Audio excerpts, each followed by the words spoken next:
இனிமே கண்ணை மூடிட்டு கடலை எண்ணெய் வாங்கலாம். ஏன்னா மந்த்ரா கடலை எண்ணெய் இதயத்தின் தயாரிப்பு.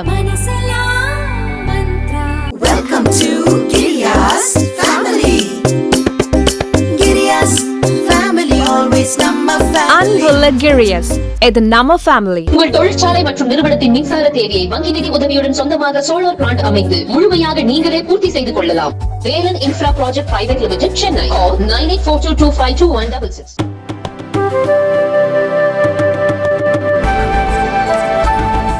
ஃப்ரெண்ட்ஸ், உங்கள் அனைவருக்கும் முதலில் என்னுடைய வணக்கம். இப்பொழுது நடைபெற இருக்கிற நாடாளுமன்ற தேர்தல் இந்தியாவினுடைய வரலாற்றில் மிக முக்கியமான தேர்தலாக கருதப்படுகிறது. அதற்கு சில காரணங்கள் இருக்கின்றன.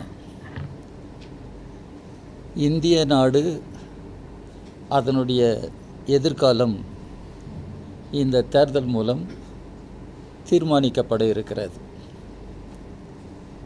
கடந்த பாரதிய ஜனதா கட்சியினுடைய ஆட்சி காலத்தில், கடந்த 10 ஆண்டு காலத்தில் இந்தியாவினுடைய அரசியல் சட்டம் மிகப்பெரிய அளவிற்கு கவிழ்க்கப்பட்டு வருகிறது. Subversion of the constitution.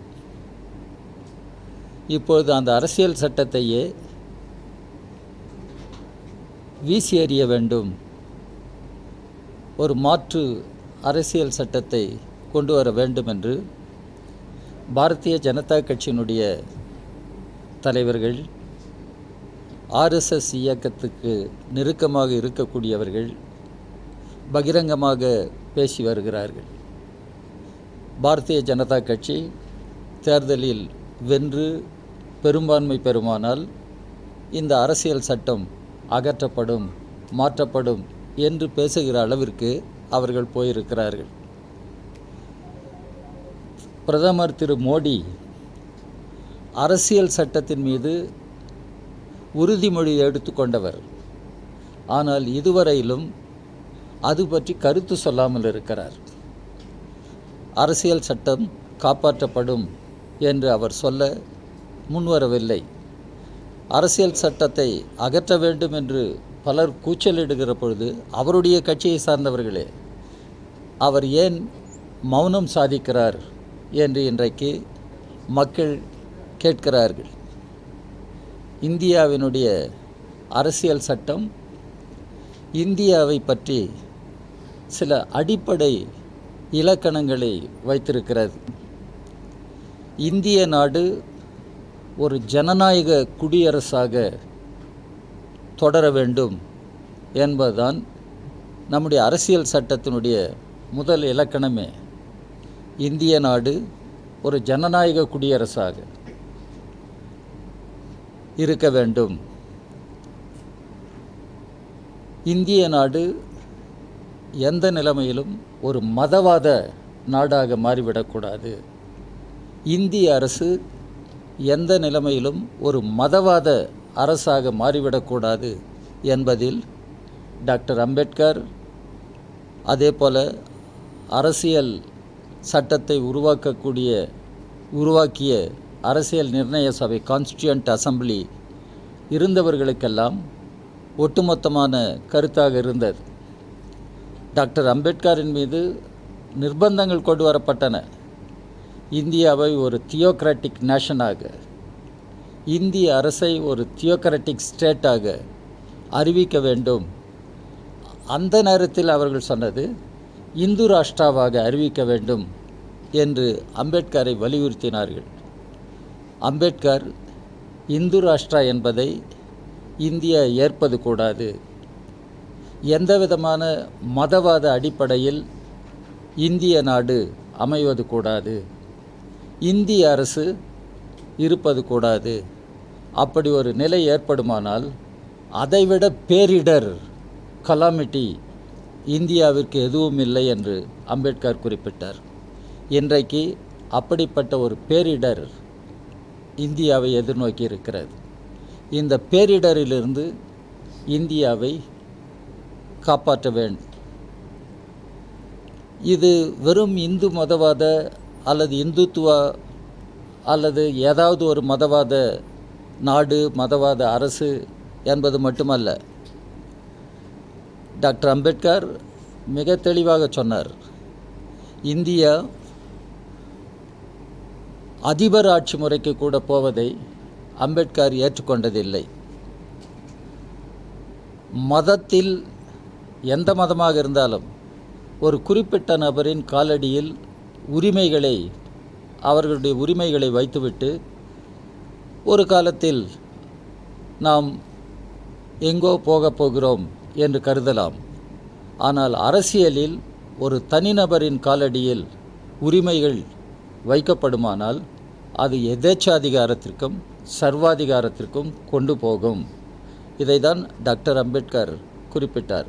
இன்றைக்கு இந்தியாவில் மோடி என்று ஒரு பர்சனாலிட்டி கல்ட், மோடி அவர் இல்லாமல் இந்தியா இல்லை, மோடி இல்லாமல் எதுவும் நடைபெறாது என்று கூச்சல் போடுகிற நிலை இன்றைக்கு இந்தியாவில் ஏற்பட்டிருக்கிறது. இந்த பின்னணியில்தான் இந்த தேர்தல் எப்படி எதிர்கொள்ளப்படுகிறது என்பதை நாம் பார்க்க வேண்டும். தமிழ்நாட்டு முதலமைச்சர், திராவிட முன்னேற்றக் கழகத்தினுடைய தலைவர், அவருடைய தலைமையில் ஒரு ஒருங்கிணைந்த ஒரு இந்தியா கூட்டணி அமைப்பு தமிழ்நாட்டில் உருவாகியிருக்கிறது. இது இன்றைக்கு வலுவாக செயல்பட்டு வருகிறது.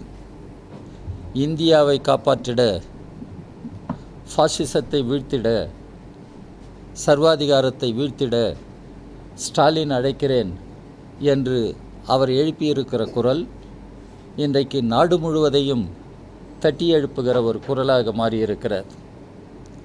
ஃபாசிசம் முறியடிக்கப்பட வேண்டும், இந்தியா காப்பாற்றப்பட வேண்டும். இந்த தேர்தலில் முதன்மையாக இருக்கிற பிரச்சனை இதுதான்.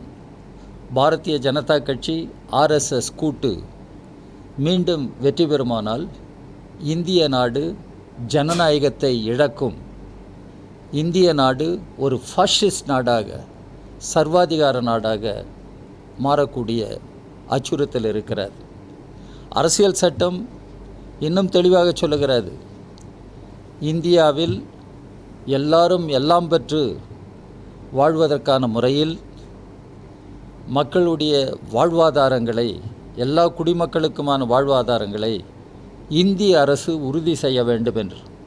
ஆனால் திரு மோடி ஆட்சி காலத்தில் மக்களுடைய உரிமைகள் எல்லாம் பறிக்கப்படுகின்றன, வாழ்வாதாரங்கள் எல்லாம் சிதைக்கப்படுகின்றன. அதற்கு மாறாக கார்ப்பரேட் நிறுவனங்கள் இன்றைக்கு ஊக்குவிக்கப்பட்டு வளர்க்கப்படுகின்றன. அடானி, அம்பானி என்பதெல்லாம் வெறும் பெயர்கள் அல்ல, அவர்களெல்லாம் பெரும் கார்ப்பரேட் நிறுவனங்கள். ஆனால்தான் இன்றைக்கு இந்தியாவை எதிர்கொண்டிருக்கிற அச்சுறுத்தல்களில் இந்த கார்ப்பரேட் கம்யூனலிசம் இன்றைக்கு ஒரு பெரும் அச்சுறுத்தலாக இருக்கிறது. இதை தடுத்து நிறுத்தி இந்தியாவை காப்பாற்ற வேண்டும், இந்திய ஜனநாயகத்தை காப்பாற்ற வேண்டும், அரசியல் சட்டத்தை காப்பாற்ற வேண்டுமானால் பாரதிய ஜனதா கட்சி, அதனோடு கூட்டு சேர்ந்திருக்கிற கட்சிகளை எல்லாம் இந்த தேர்தலில் மக்கள் நிராகரிக்க வேண்டும், தோற்கடிக்க வேண்டும் என்று இந்திய கம்யூனிஸ்ட் கட்சி உட்பட மதச்சார்பற்ற ஜனநாயக கட்சிகள் எல்லாம், இந்தியா கூட்டணியில் இடம்பெற்றிருக்கிற கட்சிகள் எல்லாம் வலியுறுத்தி வருகின்றன. இன்றைக்கு இந்தியா முழுவதிலும் ஒரு எழுச்சி ஏற்பட்டிருக்கிறது. பாரதிய ஜனதா கட்சிக்கு எதிராக திரு மோடி அவர்களின் பொய் புரட்டு அரசியலுக்கு எதிராக ஒரு எழுச்சி ஏற்பட்டிருக்கிறது. இதன் காரணமாகவே திரு மோடியும் பாரதிய ஜனதா கட்சியும் இன்றைக்கு நிதானத்தை இழந்து ஒரு அச்சுறுத்தலுக்கு ஆளாகி பேசத் தொடங்கியிருக்கிறார்கள். திரு மோடி 400 தொகுதிகளை NDA வெற்றி பெறும், 370 பிஜேபி வெற்றி பெறும் என்று சொல்லுவதெல்லாம் வெறும் வாய்ச்சவடால், மாய்மாலம். மக்களுடைய மனநிலையை இன்றைக்கு கபளீகரம் செய்ய வேண்டும் என்பதற்காக செய்யப்படுகிற பிரச்சாரம், அதற்கு அடிப்படை எதுவும் இல்லை, ஆதாரம் எதுவும் இல்லை. இதை இன்றைக்கு மக்கள் புரிந்திருக்கிறார்கள்.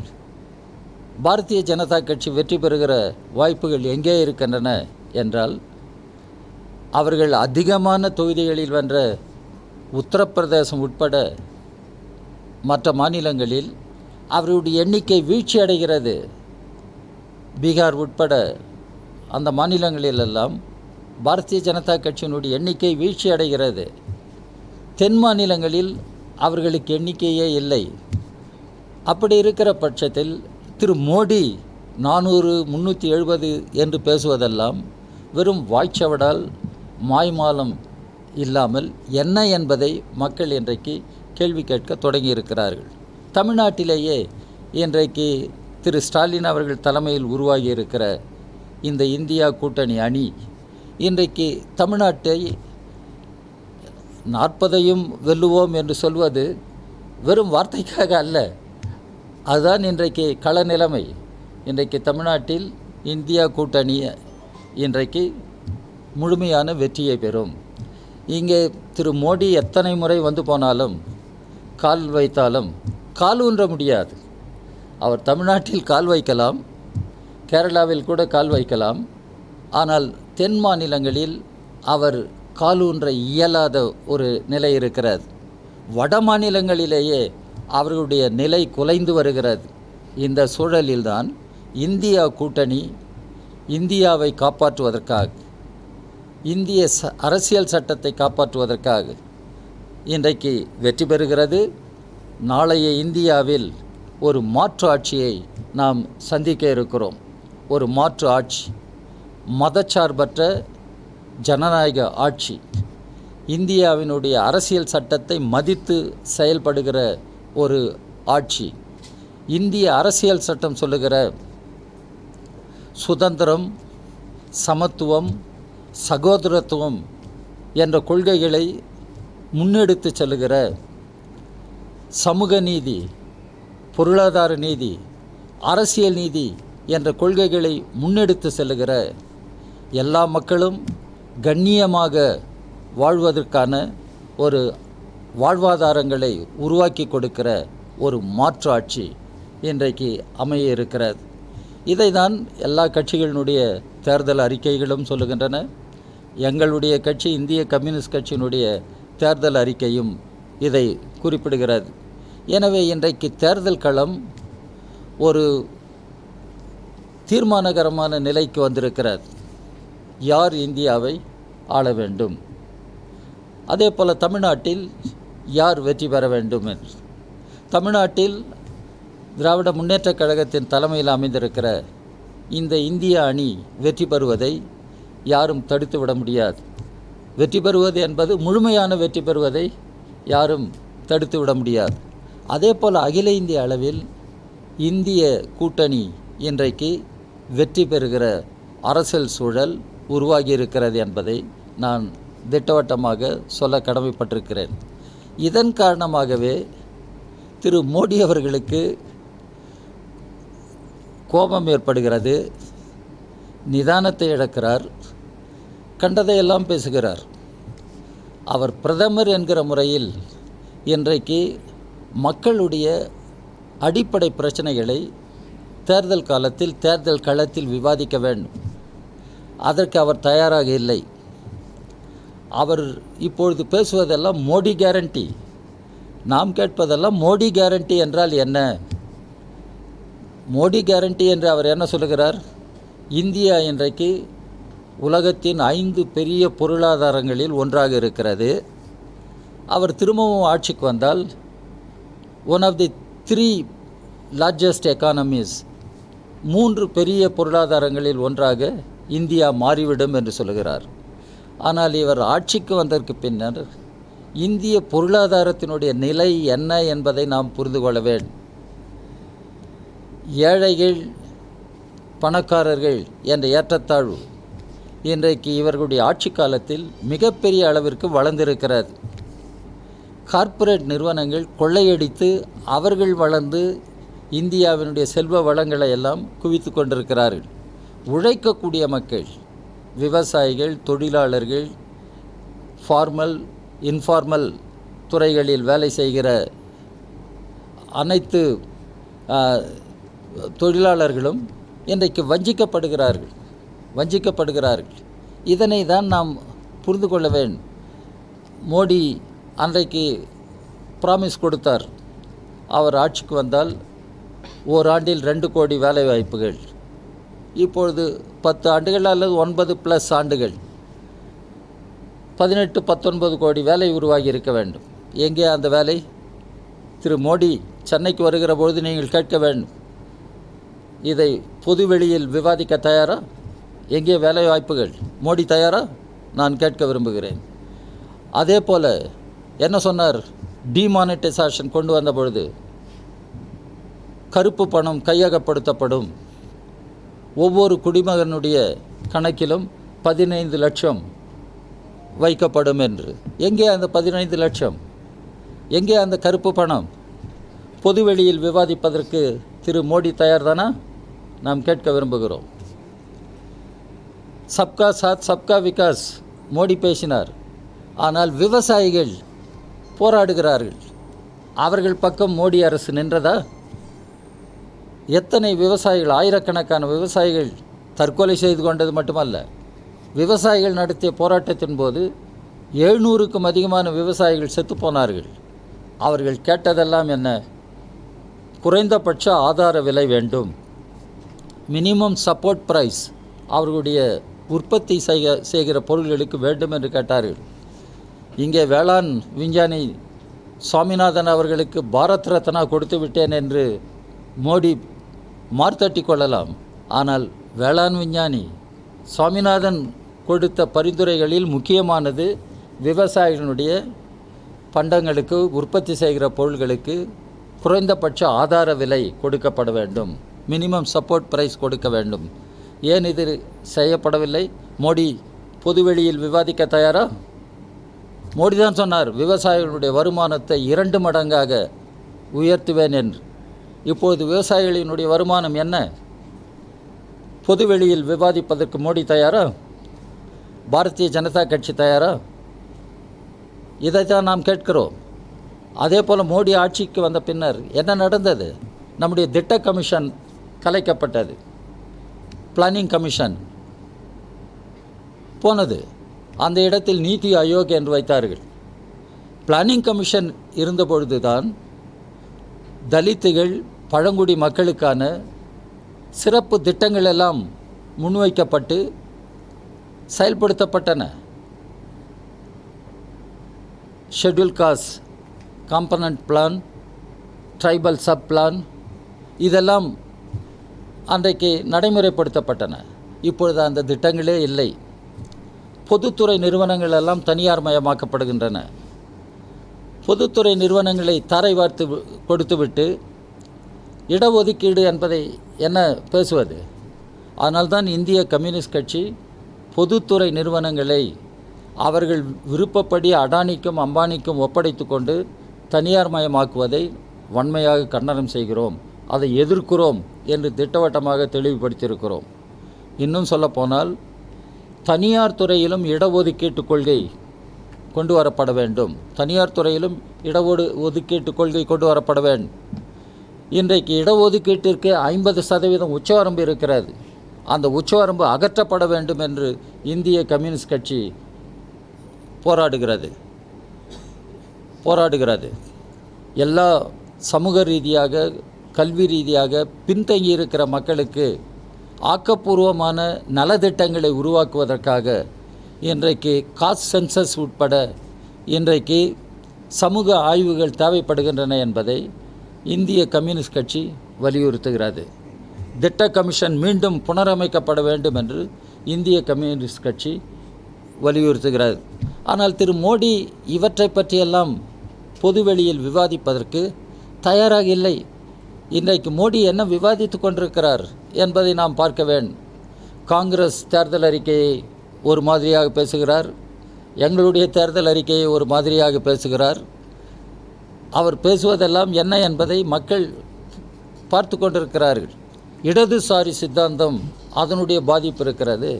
இன்றைக்கு இந்தியாவில் இடதுசாரி சித்தாந்தம் தன்னுடைய தாக்கத்தை உருவாக்கி வருகிறது, உருவாக்கும். இன்றைக்கு நம்முடைய அரசியல் சட்டம் இன்றைக்கு பாதுகாக்கப்பட வேண்டும். அரசியல் சட்டத்தில் இருக்கிற உன்னதமான நோக்கங்கள் நிறைவேற்றப்பட வேண்டுமானால் இடதுசாரி கட்சிகளாகி நாங்கள் போராடுகிறோம். பொதுவெளியில் மோடி விவாதிக்க தயாரா இடதுசாரி கட்சிகளோடு? இன்றைக்கு எங்கோ ஒரு மூலையில் போய் சனாதன் என்பதை இந்தியா கூட்டணி ஆதரிக்கிறது. மோடி அவர்களை நான் கேட்க விரும்புவது, சனாதனம் என்றால் என்ன? நீங்கள் விளக்க தயாரா? சனாதனம் என்றால் என்ன? திரு மோடி பொதுவெளியில் விவாதிக்க தயாரா? நான் தயார். இந்தியா அணியில் இருக்கிற யார் வேண்டுமானாலும் விவாதிக்கலாம். டாக்டர் அம்பேத்கர் பேசியிருக்கிறார். திரு மோடி அம்பேத்கரனுடைய ரிடில்ஸ் ஆஃப் இந்துயிசத்தை படிக்க வேண்டும். அவர்தான் அரசியல் சட்டத்தினுடைய மூலவர். அவர் பேசியிருக்கிறார். எனவே இன்றைக்கு மோடி மத ரீதியாக மக்களை பிளவுபடுத்துவது, ஜாதி ரீதியாக மக்களை பிளவுபடுத்துவது, இன்னும் சொல்லப்போனால் வடக்கு தெற்கு மேற்கு கிழக்கு என்று நாட்டையே பிளவுபடுத்துவது என்ற பிளவு அரசியலை செய்பவர்தான் இன்றைக்கு மோடியாக இருக்கிறார். இந்தியாவினுடைய ஒற்றுமை பாதுகாக்கப்பட வேண்டும் என்பதில் அவர் அக்கறையோடு இல்லை. ஆனால் இந்தியா ஒரு ஒற்றை பரிமாண நாடாக மாற வேண்டும். இந்தியா ஒரு ஒற்றை ஆட்சிக்கு உள்ளாக வேண்டும். அந்த ஒற்றை ஆட்சி என்பது என்ன? பாரதிய ஜனதா கட்சி, ஒரு நாடு ஒரு தேர்தல், ஒரு கட்சி ஒரு தலைவர். எனவே இந்தியா ஒற்றை பரிமாண நாடாக மாற வேண்டும், எதேச்சாதிகார நாடாக மாற வேண்டும் என்று மோடி விரும்புகிறார். இதனை நாம் எப்படி ஏற்பது? இதுதான் இன்றைக்கு இருக்கிற மிகப்பெரிய சவால். மோடி இன்றைக்கு இந்தியாவிற்கு ஒரு பெரிய அச்சுறுத்தலை முன்வைத்திருக்கிறார். இந்திய நாடு ஒரு ஜனநாயக நாடாக தொடருமா என்ற கேள்வி எழுந்திருக்கிறது திரு மோடி அவர்களுடைய ஆட்சியில். இன்றைக்கு இந்திய அரசியல் சட்டம் இந்தியாவை ஒரு பன்முகத்தன்மை கொண்ட நாடு என்பதை ஒப்புக்கொள்கிறது. இந்திய நாடு கண்ட்ரி வித் ட்ரெமண்டஸ் டைவர்சிட்டிஸ் என்பதை நம்முடைய அரசியல் சட்டம் ஒப்புக்கொள்கிறது. அதனால்தான் இந்தியாவை பாரத் என்று குறிப்பிட்டாலும் அது யூனியன் ஆஃப் ஸ்டேட்ஸ் என்று இந்திய அரசியல் சட்டம் சொல்லுகிறது. Union India, that is Bharat, union of states. நாம் தெரிந்து கொள்ள வேண்டியது இதுதான் constitution. India, that is Bharat, union of states. ஆனால் இன்றைக்கு மோடி ஆட்சிக்கு வந்ததிலிருந்து மாநில அரசுகளின் உரிமைகளை, அதிகாரங்களை ஒன்றன் பின் ஒன்றாக இன்றைக்கு அபகரித்து கொண்டு வருகிறார். மாநில அரசுகளை இன்றைக்கு ஒன்றுமில்லாமல் ஆக்குவதற்கு இன்றைக்கு மோடி அரசு முயற்சித்து வருகிறது. ஆளுநர்களே இன்றைக்கு மோடி ஆட்சியில் ஒன்றிய ஆட்சியின் ஏஜென்ட்டுகளாக இன்றைக்கு செயல்படுகிறார்கள். ஆனால் தான் எங்களுடைய கட்சியினுடைய தேர்தல் அறிக்கையில் ஆளுநர்கள் பொறுப்பு இன்றைக்கு தேவைதானா என்பதையே நாம் பரிசீலனை செய்ய வேண்டும். ஆளுநர் பொறுப்பு என்பது இன்றைக்கு தேவையற்ற ஒன்று என்று நாம் குறிப்பிட்டிருக்கிறோம். எனவே ஒன்றிய அரசு என்பது ஒன்றிய அரசாக செயல்பட வேண்டும். அது ஒரு சர்வாதிகார அரசாக, எல்லா அதிகாரங்களையும் தன்னிடம் குவித்து கொள்ளுகிற ஒரு அரசாக இன்றைக்கு ஒன்றிய அரசு மாறுமானால் அது ஒன்றிய அரசாக இருக்காது. மோடி அதனை தான் செய்ய விரும்புகிறார். கல்விக் கொள்கையானாலும் அங்குதான் தீர்மானிக்கப்பட வேண்டும், தொழில் கொள்கையானாலும் அங்குதான் தீர்மானிக்கப்பட வேண்டும். இதுதான் அவர் கொண்டு வருவது. இன்றைக்கு இந்த new national education policy Modi பேசிக்கொண்டிருக்கிறார் தொடர்ந்து. அதனுடைய நோக்கம் என்ன? மாநில அரசுகளை உதாசீனப்படுத்தி புறக்கணித்து கல்வியை தனியார் மயமாக்குவது, வணிகமயமாக்குவது, கல்வியை மதவாத ஒன்றாக மாற்றுவது என்ற நோக்கங்களுக்காகத்தான் அந்த கொள்கையை கொண்டு வரப்படுகிறது. இதனை தான் எங்களுடைய கட்சி நிராகரிக்கிறது. எங்களுடைய தேர்தல் அறிக்கையிலே சொல்லியிருக்கிறோம். இதை நாங்கள் ஏற்றுக்கொள்ள முடியாது. வேறு நீட் மற்ற இதெல்லாம் அந்தந்த மாநில அரசுகளுக்கு உரிமை உண்டு. அந்த மாநில அரசுகள் செய்ய வேண்டும். ஒன்றிய அரசு இவற்றையெல்லாம் கபலீகரம் செய்வது கூடாது. அதே போல் இன்றைக்கு நிதி ஃபினான்ஷியல் ஃபெடரலிசம் என்று சொன்னால் அது ஒன்றுமில்லாமல் ஆகிவிட்டது. ஃபினான்ஷியல் ஃபெடரலிசம், ஒவ்வொரு மாநில அரசும் தங்களுக்கு நிதி வேண்டும் நிதி வேண்டும். பாரதிய ஜனதா கட்சி ஆளாத மாநில அரசுகள் எல்லாம் தங்களுக்கான நிதி எங்கே என்று போராடத் தொடங்கி இருக்கிறார்கள். தமிழ்நாட்டில் அந்த முழக்கம் பெரிதாக மாறி இருக்கிறது. தமிழ்நாட்டினுடைய உரிமை, அதற்கு சேர வேண்டிய நிதி பங்கீடு எங்கே என்று கேட்கிறார்கள். ஆனால் அங்கிருந்து எந்த பதிலும் இல்லை. ஆனால் மோடி என்ன பேசினார்? Cooperative federalism. எங்கே கோஆபரேஷன், எங்கே ஃபெடரலிசம்? திரு மோடி அவர்கள் பொதுவெளியில் விவாதிக்க தயாரா?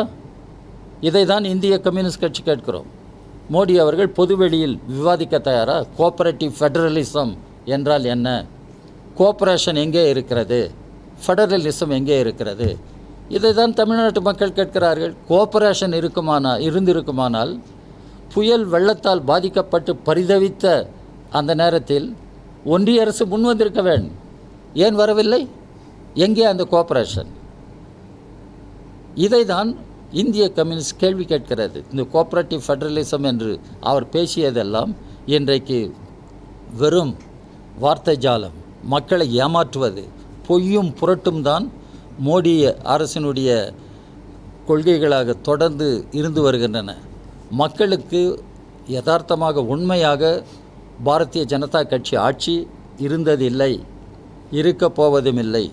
எனவே நாட்டு நலனில் அக்கறை இல்லாத ஒரு ஆட்சி மோடி ஆட்சி. ஆனால் அவர்கள் நினைக்கிறார்கள் அவர்களிடமிருந்தான் இந்தியாவினுடைய சரித்திரமே தொடங்குகிறது என்று. 1947 பற்றி பேசுவதற்கு அவர்களிடம் ஒன்றுமே இல்லை.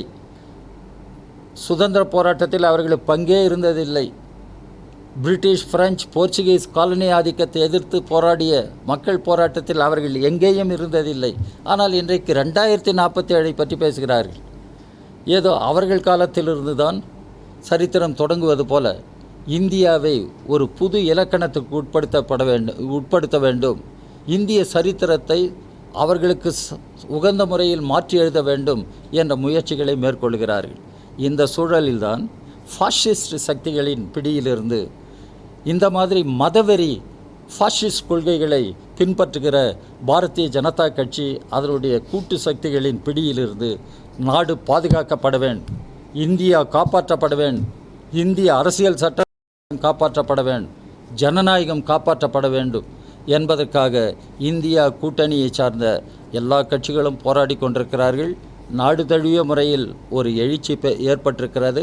அந்த எழுச்சியின் காரணமாகவே திரு மோடியும் பாரதிய ஜனதா கட்சியை சார்ந்த தலைவர்களும் இன்றைக்கு மிரண்டு போயிருக்கிறார்கள்.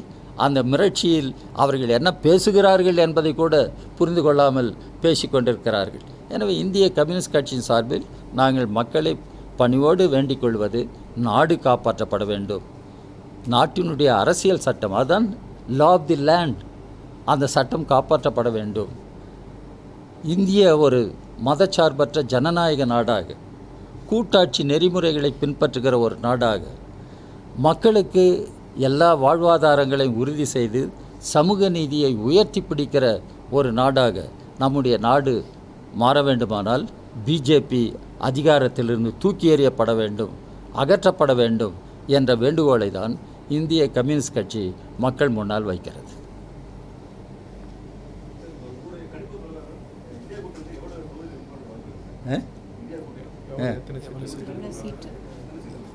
இந்தியா கூட்டணி ஆட்சி அமைக்கக்கூடிய பலத்தோடு, எந்த விதமான குழப்பமும் இல்லாமல் ஆட்சி அமைக்கக்கூடிய பலத்தோடு வெற்றி பெறும். நான் மோடி சொல்லுவது போல 400, 370 என்று நான் பேச மாட்டேன். அது என்னுடைய பாணி அல்ல, அது மோடியினுடைய பாணி. இன்றைக்கு தமிழ்நாட்டில் ஒரு பிரச்சனை என் கவனத்திற்கு கொண்டு வரப்பட்டது. யாரோ ஒரு பாரதிய ஜனதா கட்சி வேட்பாளர் நயினார் நாகேந்திரன், அவரை சார்ந்தவர்கள் கொண்டு போன ஏறத்தாழ 4 கோடி பணம் 3.9 கைப்பற்றப்பட்டிருக்கிறது. இது குறித்து எங்களுடைய கட்சி ஏற்கனவே தேர்தல் ஆணையத்திற்கு டெல்லிக்கும் எழுதியிருக்கிறது, இங்கே சென்னையில் இருக்கிற தேர்தல் ஆணையருக்கும் எழுதியிருக்கிறார்கள். இது சாதாரணமாக எடுத்துக்கொள்ளப்படக்கூடாது. இது மாடல் கோட் ஆஃப் கண்டக்ட், இதனை மீறிய ஒரு செயலாகும். எனவே இதை குறித்து ஒரு ஆழமான ஒரு விசாரணை தேவை, சட்டப்பூர்வமான நடவடிக்கை தேவை என்று எழுதியிருக்கிறார்கள். ஏனென்றால் சீஃப் எலெக்ஷன் கமிஷனர் தேர்தல் கால அட்டவணையை வெளியிடுகிற பொழுது அவர் ஒரு நீண்ட உரையை ஆற்றினார். அதில் குறிப்பிட்டது பணம், மணி. நீங்கள் கேட்டுக்க வேண்டும், எம் என்று பேசிக்கொண்டார். மணி, இந்த மணி பவர் எப்படி வருகிறது? இந்த மணி பவரை கட்டுப்படுத்துவதற்கு தேர்தல் ஆணையம் என்ன செய்கிறது? இப்பொழுது தேர்தல் ஆணையமே இன்றைக்கு சார்பு நிலை இல்லாத ஒரு பொதுவான அரசியல் சட்டத்திற்கு உட்பட்ட அமைப்பாக செயல்பட வேண்டும். டாக்டர் அம்பேத்கர் எலெக்ஷன் கமிஷன் உருவான அதனை முன்மொழிந்த பொழுது கூட கான்ஸ்டியூண்ட் அசம்பிளியில் பேசியிருக்கிறார்கள். Election commission is a constitutional body, it is a permanent commission and it draws powers from the very constitution. எனவே election commission should act neutrally, impartially and independently. இப்பொழுது நாம் கேட்க விரும்புகிறோம், மாடல் கோட் ஆஃப் கான்டக்ட் என்று பேசுகிற election commission இந்த model code of contact எல்லோருக்கும் ஒரே மாதிரியாக செயல்படுத்தப்பட வேண்டும். பாரதிய ஜனதா கட்சியை சார்ந்தவர்கள் மீது மாடல் கோட் ஆஃப் கான்டக்ட் எப்படி செயல்படுகிறது? மற்ற எதிரணியில் இருக்கிற கட்சிகளின் மீது எப்படி செயல்படுகிறது? இப்பொழுது தமிழ்நாட்டில் ஒரு உதாரணம், இந்த பணம், இது குறித்து எலெக்ஷன் கமிஷன் என்ன செய்ய போகிறது? இதை தான் மக்கள் கேட்கிறார்கள். இது இப்படி ஒரு வேட்பாளரை மையப்படுத்திய இந்த அளவிற்கு பணம் என்று சொன்னால், எல்லா அவர்களுடைய வேட்பாளர்களை எல்லாம் எடுத்துக்கொண்டால் என்ன ஆகும்? எங்கே ஜனநாயகம்? எங்கே ஃப்ரீ அண்ட் ஃபேர் எலெக்ஷன்ஸ்? எங்கே level playing field to all political parties? இதெல்லாம் இன்றைக்கு கேள்விக்குறிகளாக மாறுகின்றன. எனவே எலெக்ஷன் கமிஷன் இந்திய கம்யூனிஸ்ட் கட்சியின் சார்பில் கொடுக்கப்பட்டிருக்கிற இந்த புகாரின் மீது உரிய நடவடிக்கையை எடுக்க வேண்டும்.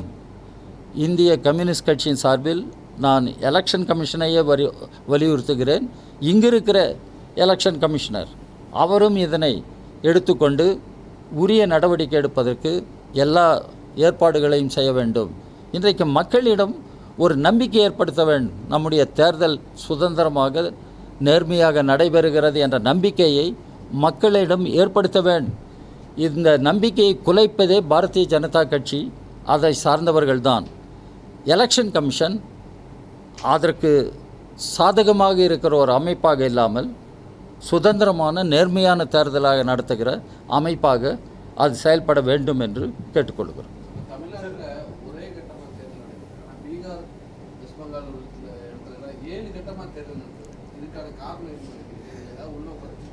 இது அங்கங்கே இருக்கிற சில அரசியல் சூழல்கள் இருக்கின்றன. ஆனாலும் நீங்கள் சொல்லுவது போல் இது இந்த அளவிற்கு தேர்தலை விரிவுபடுத்தியிருக்க வேண்டுமா என்ற கேள்வி வருகிறது. ஆனால் அது சில ஏற்பாடுகள் செய்வதில் அல்லது சில அரசியல் சூழல்களில் பாதுகாப்பு நடவடிக்கைகள் இதெல்லாம் காரணங்களாக சொல்லப்படுகின்றன. ஆனாலும் எப்படி நடைபெற்றாலும் தேர்தல் சுதந்திரமாக நேர்மையாக நடைபெறுமானால் பாரதிய ஜனதா கட்சி திரும்பவும் ஆட்சிக்கு வருவதில்லை. அதில் நாம் தெளிவாக இருக்க வேண்டும். அதனால்தான் சுதந்திரமான நேர்மையான தேர்தல் நடைபெற வேண்டும். அந்த தேர்தல் நடைபெறுமானால் பாரதிய ஜனதா கட்சியால் மீண்டும் ஆட்சிக்கு வருவது இல்லாத ஒன்று. அதனால்தான் அவர்கள் மிரண்டு போயிருக்கிறார்கள். அவர்கள் எதையோ பேசுகிறார்கள். நட்டா கூட இங்கே தமிழ்நாட்டிற்கு வந்து ஊழலினுடைய மையமாகிவிட்டது என்று இந்தியா கூட்டணி. ஆனால் நட்டா அவருக்கு நான் சொல்ல விரும்புகிறேன், சில நாட்களுக்கு முன்னர் இந்தியன் எக்ஸ்பிரஸ் பத்திரிகை, டெல்லியிலிருந்து வருகிற இந்தியன் எக்ஸ்பிரஸ் பத்திரிகை ஒரு பெரும் வெளியீட்டை கொண்டு வந்தது. யார் யார் பாரதிய ஜனதா கட்சியில் சேர்ந்தார்கள், அவர்கள் மீது இருந்த வழக்குகள் என்ன, அவர்கள் பாரதிய ஜனதா கட்சியில் சேர்ந்த பின்னர் அந்த வழக்குகள் எல்லாம் என்ன ஆயிற்று, ஏன் கைவிடப்பட்டன, இந்த விவரங்களை எல்லாம் சொல்லி இந்தியன் எக்ஸ்பிரஸ் டெல்லி பத்திரிகை எழுதியிருக்கிறது. பாரதிய ஜனதா கட்சியை குற்றம் சொல்லி இருக்கிறது. அதுக்கு நட்டா எங்கே பதில்? அங்கே பதில் சொல்வதற்கு பதிலாக இங்கே தமிழ்நாட்டில் ஏதோ இந்தியா கூட்டணி ஊழல் மையமாக இருக்கிறது என்று ஏதோ பேசிக்கொண்டிருக்கிறார். பிஜேபி தன் முகத்தை கண்ணாடி முன் பார்க்க வேண்டும். பிஜேபி எப்படிப்பட்ட கட்சி என்று. இன்றைக்கு இந்தியாவில் மிகவும் ஊழல் மலிந்த, ஒழுக்க நெறிகள் இல்லாத, அரசியல் நெறிகளை எல்லாம் கைவிட்ட ஒரு கட்சி இருக்குமானால் அது பாரதிய ஜனதா கட்சி தான். நாடு முழுவதும் பாரதிய ஜனதா ஆட்சி அகற்றணும்னு சொல்லி இந்தியா கூட்டணி பயங்கரமாக பிரச்சாரம் பண்ணிருக்கு. கேரளாவோட அரசியல் சூழல் வேற மாதிரி இருக்கு. கேரளாவில் ராகுல் காந்தி எதிர்த்து உங்களுடைய மனைவியே போட்டியிடுறாங்க. அதெல்லாம் பிரச்சனை. கேரளாவில் 543 பாராளுமன்ற தொகுதிகளில் கேரளாவில் இருப்பது வெறும் 20 தொகுதிகள் தான். கேரளாவில் போராட்டமே எல்டிஎஃப் யூடிஎஃப் இதற்கிடையே தான். இது கேரள மக்களும் அறிந்த ஒன்று, கேரளாவுக்கு வெளியில் இருக்கிற எல்லோரும் அறிந்த ஒரு உண்மை. இதை நாம் கணக்கில் கொள்ள வேண்டும். அங்கே புரிந்து கொள்ள வேண்டியது என்னவென்றால், எல்டிஎஃப் யூடிஎஃப்க்கு எதிராக போராட்டம் இருந்தாலும் பிஜேபி அங்கே தலை தூக்குவதற்கு அனுமதிப்பது.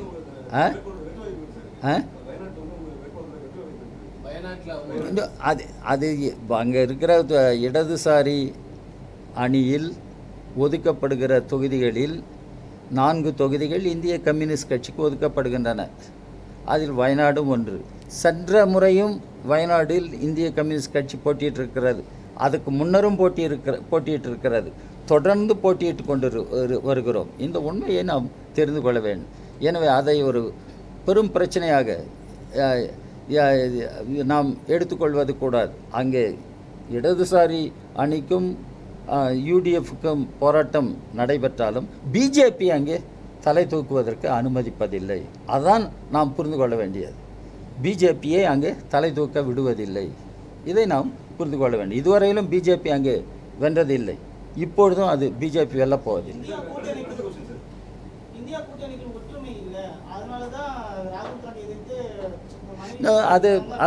அது விளக்கிட்டேன் நான். இந்தியா கூட்டணியில் ஒற்றுமை இருக்கிறது. அந்த ஒற்றுமை என்பது பாரதிய ஜனதா கட்சியை வீழ்த்துவது. அந்த ஒற்றுமை இதுதான் அரசியல் ரீதியாக நாம் அரசியல் அது நான் சொன்னதை நீங்கள் விளங்கலையே. உங்களுக்கு 543 தொகுதிகளில் கேரளாவில் 20 தொகுதிகள் தான். அங்கே போராட்டமே எல்டிஎஃப்க்கும் யூடிஎஃப்க்கு இடையில் தான். இது கேரள மக்களுக்கும் தெரியும், கேரளத்துக்கு வெளியே இருக்கிற எல்லோருக்கும் தெரியும். உங்களுக்கும் தெரிஞ்சிருக்குன்னு நினைக்கிறேன் நீங்கள் கேள்வி கேட்டாலும். இது அங்கே பிஜேபி தலை தூக்க விடுவதில்லை. பிஜேபி இதுவரைக்கும் வென்றதில்லை. மோடி அங்கேயும் போய் கொண்டிருக்கிறார். பிஜேபி தலை தூக்க விடுவதில்லை. எனவே அதை தான் நாம் கணக்கில் எடுத்துக்கொள்ள வேண்டும். பிஜேபி தலை தூக்குவதற்கு அங்கே இடமளிக்கவில்லை. இது அந்த அரசியல் முதிர்ச்சியை காட்டுகிறது என்ற அளவில் அதனை புரிந்து கொள்ள வேண்டும்.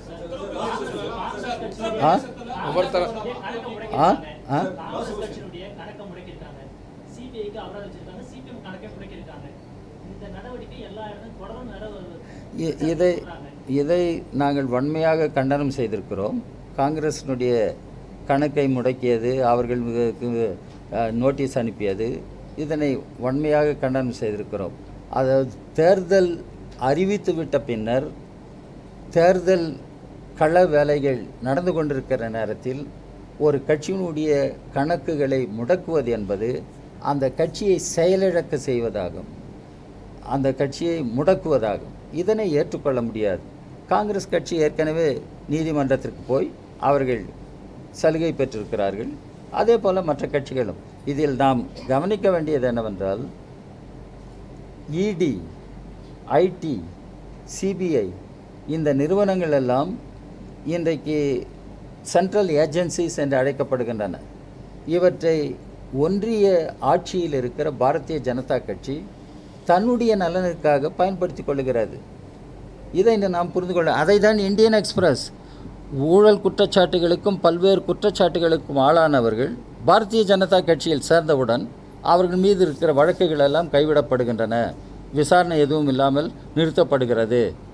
இது என்ன அடிப்படை?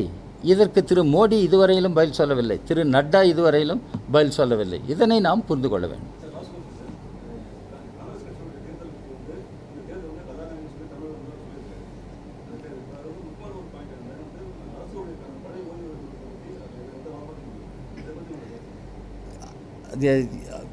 எங்களுடைய தேர்தல் அறிக்கையில் அரசு ஊழியர்களுடைய பழைய ஓல்ட் பென்ஷன் ஸ்கீமை நாங்கள் வலியுறுத்தி இருக்கிறோம்.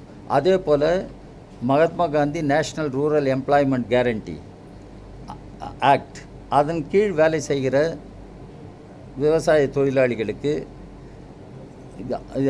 குறைந்தபட்சம் 200 டேஸ் வேலை கொடுக்கப்பட வேண்டும். குறைந்தபட்சம் 700 ருபீஸ் பர் டே கூலி தர வேண்டும். இதை எங்களுடைய கட்சியினுடைய தேர்தல் அறிக்கை வலியுறுத்துகிறது. அதே போல் Mahatma Gandhi national rural employment guarantee ஆக்டை போலவே ரூரல் எம்ப்ளாய்மெண்ட் கேரண்டி ஆக்டும் கொண்டு வரப்பட வேண்டும். Urban employment guarantee act, urban employment guarantee act கொண்டு வரப்பட வேண்டும் என்றும் எங்களுடைய கட்சியினுடைய தேர்தல் அறிக்கை திட்டவட்டமாக தெரிவுபடுத்துகிறது. ரூரல் எம்ப்ளாய்மெண்ட் கேரண்டி ஆக்டை போல அர்பன் எம்ப்ளாய்மெண்ட் கேரண்டி ஆக்டும் கொண்டு வரப்பட வேண்டும். இதை எங்களுடைய கட்சி தெளிவுபடுத்தி இருக்கிறது. ஏனென்றால் அன்எம்ப்ளாய்மெண்ட் என்று எடுத்துக்கொண்டால் இந்த காலத்தில் தான் முன்பு எப்பொழுதும் இல்லாத அளவிற்கு அதிகமான அன்எம்ப்ளாய்மெண்ட்டை நாம் பார்க்கிறோம். அதே போல் விலைவாசி உயர்வையும் பார்க்கிறோம்.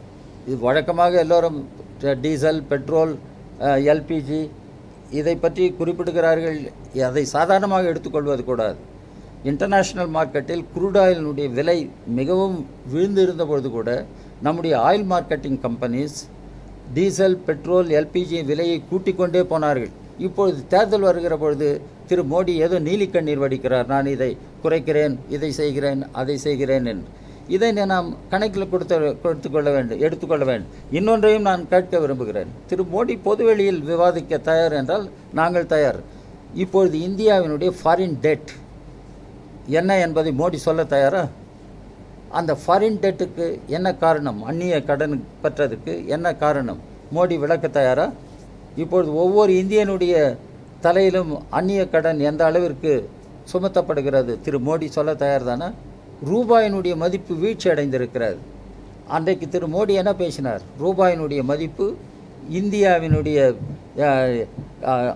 ஆனருக்கு தமிழில் கௌரவம், இந்தியாவினுடைய கௌரவத்தோடு இணைந்தது. ரூபாயினுடைய மதிப்பு வீழ்ச்சி அடைகிறது என்றால் இந்தியாவினுடைய கௌரவம் வீழ்ச்சி அடைகிறது என்று பொருள். இதை சொன்னவர் மோடி. ஆனால் இன்றைக்கு ரூபாயினுடைய மதிப்பு வீழ்ச்சி அடைந்திருக்கிறது. மோடி என்ன பதிலை சொல்லுகிறார்? பொதுவெளியில் விவாதிக்கலாமா? அவர்களிடமும் பொருளாதார அறிஞர்கள் இருக்கிறார்கள். விவாதிக்கலாமா? தயார் தானே?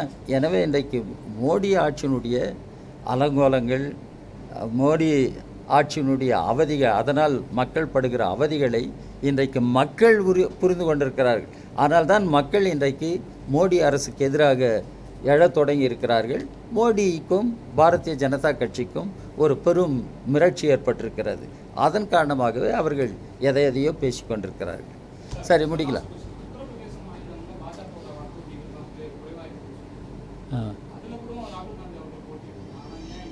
இல்லை, அது இன்னும் அவங்க முடிவு பண்ணாமல் இருக்காங்க. 2-3 தொகுதியெல்லாம் இன்னும் அறிவிக்காமல் இருக்காங்க. பார்க்கலாம், பொறுத்து இருந்து பார்ப்போம்.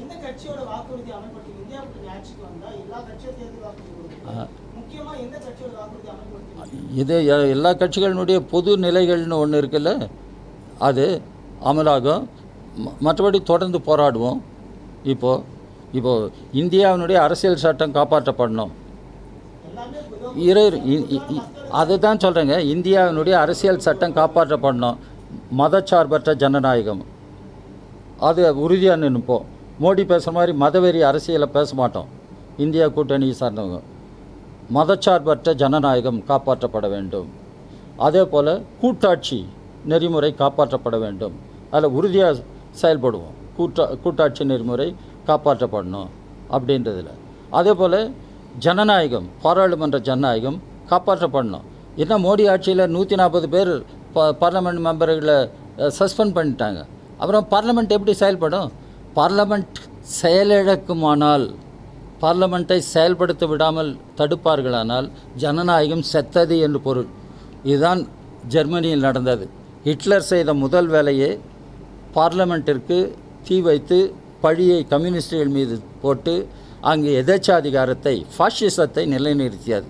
இதை தான் இன்றைக்கு திரு ஸ்டாலின் ஃபாசிசத்தை வீழ்த்திட, இந்தியாவை காப்பாற்றிட நான் அழைக்கிறேன் என்கிறார். அந்த குரல் எல்லோருடைய பொது குரலாக இன்றைக்கு மாறியிருக்கிறது. இந்தியா காப்பாற்றப்படும், மக்கள் அதற்கான முறையில் வாக்களிக்க இருக்கிறார்கள், பாரதிய ஜனதா கட்சி தோற்கடிக்கப்படும். போலாம்.